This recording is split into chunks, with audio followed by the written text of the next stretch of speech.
اللهم اغفر لجميع موتى المسلمين الذين شهدوا لك بالوحدانية ولنبيك بالرسالة.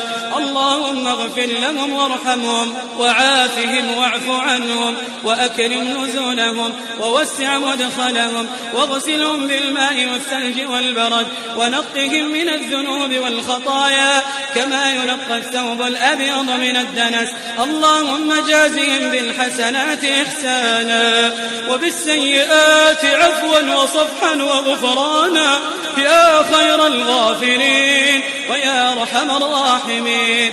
اللهم ارحمنا إذا صرنا إلى ما صاروا إليه تحت الجنادل والتراب وحدنا. اللهم أمنا يوم البعث. اللهم